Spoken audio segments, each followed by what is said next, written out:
भाजपचे उन्मेष पाटील उद्या ठाकरे गटामध्ये प्रवेश करणार आहेत। जळगावमधून उन्मेष पाटील हे ठाकरे गटाचे संभाव्य उमेदवार असतील। उन्मेष पाटील यांनी आज राऊत आणि उद्धव ठाकरे यांची देखील भेट घेतली आहे। उन्मेष पाटील ठाकरे गटामध्ये प्रवेश करण्याच्या विचारात आहेत, असं यानंतर संजय राऊतांनी सांगितलं। उन्मेष पाटील काही वेगळा निर्णय घेतील असं वाटत नाही, असं यावर जळगावच्या भाजपच्या उमेदवार स्मिता वाघ यांनी म्हटलंय।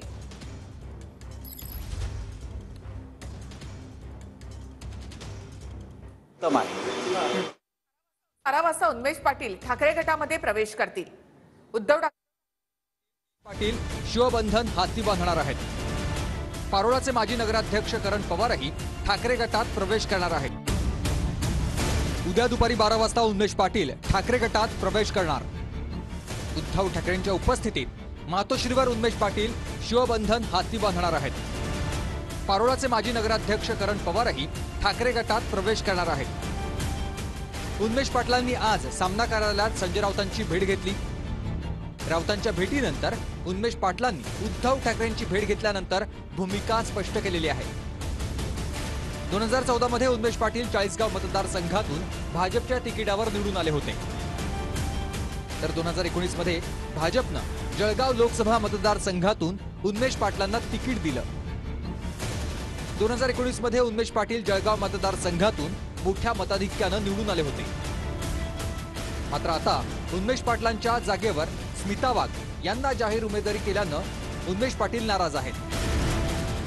उमेदवारी न मिळाल्यामुळे नाराज असलेले उन्मेष पाटील हे उद्या ठाकरे गटात प्रवेश करणार आहेत। त्यामुळे आपल्याशी मी मोकळा संवाद साधेन। किरण पवार हे जाणार होते, बोल तुम्ही आपल्याशी बोलतो, भेट वगैरे घेणार आहात का? बोलतो। अरे मी आणि राऊत साहेब आम्ही संसदेच्या सभागृहात सोबत काम केलेलं आहे। आमची राऊत साहेबांशी या सगळ्या सहकाऱ्यांशी कायम चर्चा होत असते। त्या निमित्ताने आज मी संवाद साधायला आलेलो आहे। त्यामुळे प्रत्येक गोष्टीच्या मागे आपण राजकारणाकडे बघू नका। राजकारणाच्या पलीकडे मैत्री जपली पाहिजे। आजकाल ती जपली जात नाही, ती जपण्याचा हा प्रयत्न आहे, बाकी काही नाही। अनेक सहकारी चळवळी संस्थांशी जे जोडलेले आहेत त्यांची प्रतिमा उत्तम आहे, तरी त्यांचं उमेदवारी कापल्याबद्दल आम्हाला आश्चर्य वाटलं। ते अस्वस्थ आहेत हे नक्कीच। त्यांची आमची मैत्री जुनी आहे आणि त्यांच्या मन की बात त्यांनी सांगितली। उद्यापर्यंत तुम्हाला बातमी मिळेल। मोठ्या प्रमाणात उन्मेष पाटील यांनी त्यांच्या भावना व्यक्त केलेल्या आहेत। त्यांचे शेकडो सहकारी जळगाव जिल्ह्यातले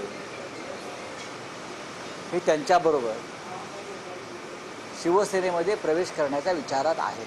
मी तर खरं म्हणजे प्रचाराच्या निमित्ताने सगळ्या लोकांच्या भेटी घेते आहेत। मी तर काही न्यूज अशी बघितलेली आहे असं मला वाटत नाही, आणि ऐकण्यात असं आलं की ते सभागृहामध्ये संजय राऊतची सभागृहात असते त्याची सदिच्छा भेट घ्यायला गेलो असं त्यांचं स्टेटमेंट आहे, आणि मला अजूनही विश्वास आहे की असं काही घडेल असं वाटत नाही। आणि मला असं वाटतं की अजूनही माझा हा विश्वास आहे की अशा घडामोडी ज्या काही होत असतील तर त्या होतील असं मला की अजून वाटत नाही।